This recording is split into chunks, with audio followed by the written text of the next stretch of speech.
इसलिए उल्टी बहती है भारत की ये नदी। उज्जैन में महाकाल के दर्शन करने के लिए अगर आप कभी गए हैं तो आपने वहां नर्मदा नदी को बहते हुए देखा होगा।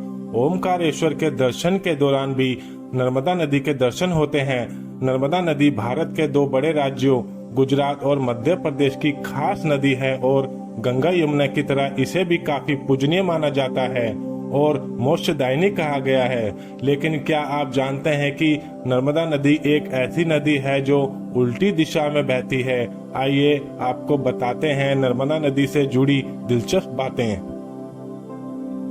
पहला, भारत की 7 प्रमुख नदियों में से एक।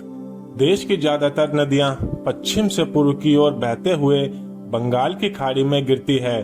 वहीं नर्मदा नदी अपनी धारा के विपरीत पूर्व से पश्चिम की ओर बहती है और अरब सागर में जाकर गिरती है।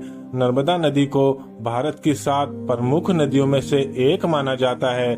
नर्मदा नदी मैखल पर्वत के अमरकंटक शिखर से निकलती है।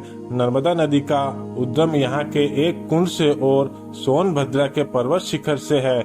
अमरकंटक मध्य प्रदेश के शहडोल जिले की पुष्पराजगढ़ तहसील में है। दूसरा, उल्टे बहने का वैज्ञानिक कारण। अगर वैज्ञानिक कारणों पर नजर डाले तो नर्मदा नदी के उल्टे बहने का कारण है रिफ्ट वैली। रिफ्ट वैली का मतलब है कि नदी की ढलान विपरीत दिशा में है। जिस तरफ नदी की ढलान होती है उसी दिशा में नदी का प्रवाह होता है। इसी ढलान के कारण नर्मदा नदी का प्रवाह पूर्व से पश्चिम की ओर रहता है। तीसरा, ये है उल्टे बहाव का धार्मिक कारण। इस नदी के उल्टे बहने के पीछे एक धार्मिक मान्यता भी है। पौराणिक कथा के अनुसार नर्मदा और सोनभद्र की शादी होने जा रही थी, लेकिन विवाह से कुछ देर पहले नर्मदा को पता चला कि भद्र की दिलचस्पी उसकी दासी जुहिला में ज्यादा है। नर्मदा को ये अपमान लगा और मंडप छोड़कर उल्टी दिशा में चली गई और उन्होंने कुंवारी रहने का फैसला किया।